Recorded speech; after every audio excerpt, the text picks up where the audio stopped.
Magandang araw po. Narito na po ang magiging lagay ng panahon ngayong araw ng linggo, January 5, 2025.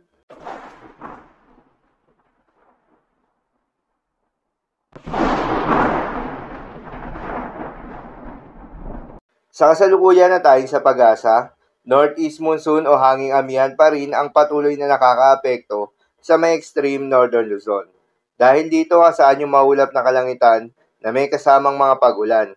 Habang itong shear line o yung salubungan ng malamig na hangin at mainit na hangin ang nakakaapekto naman sa Central Luzon at nalalabing bahagi pa ng Northern Luzon. Dahil dito asahan naman yung maulap na kalangitan na may kalat-kalat na mga pagulan at isolated thunderstorms. Habang sa nalalabing bahagi ng ating bansa ay asahan naman yung epekto ng mga localized thunderstorms. Dahil dito asahan yung bahagyang maulap hanggang sa maulap na kalangitan na may kalat-kalat na mga pagulan o thunderstorms.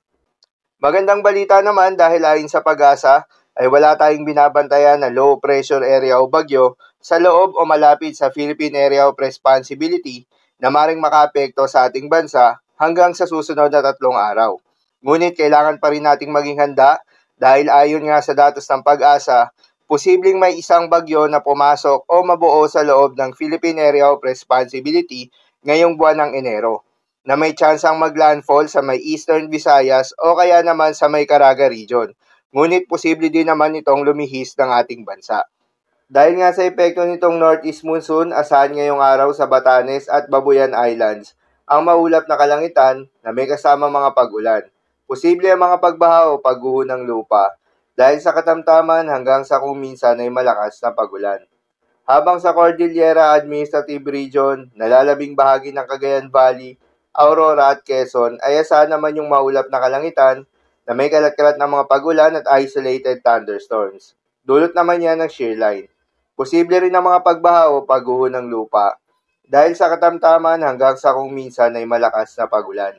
Habang sa Ilocos Region at nalalabing bahagi pa ng Central Luzon, asahan naman yung bahagyang maulap hanggang sa maulap na kalangitan na may kalat-kalat na mga pagulan o thunderstorms. Dulot naman yan ng shear line.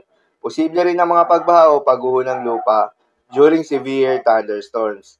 Habang sa Metro Manila at nalalabing bahagi pa ng ating bansa, ay asahan rin yung bahagyang maulap hanggang sa maulap na kalangitan na may kalat-kalat na mga pagulan o thunderstorms.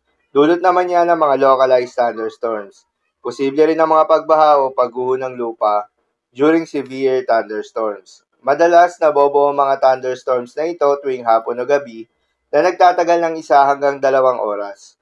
Kaya naman ingat sa mga posibleng banta ng pagbaha at pagguho ng lupa. Para naman sa magiging lagay ng mga dagat baybayin, ayon sa pag-asa ay may nakataas pa rin tayo na gale warning sa mga seaboards ng Batanes, Cagayan, kabilang na ang Babuyan Islands, Isabela, Ilocos Norte, Aurora, at Northern Quezon, kabilang na ang northern and eastern coast ng Polillo Islands. Dahil pa rin yan sa epekto nitong northeast monsoon o hanging amihan. Pahin ng pag-asa ay huwag munang pumalaot yung mga kababayan nating mangingisda at yung may mga maliliit na sasakyang pandagat sa mga nasabing seaboards. Dahil inaasahan pa rin yung maalon hanggang sa napakaalon na karagatan. So yun lamang po para sa lagay ng panahon ngayong araw ng linggo. Keep safe everyone.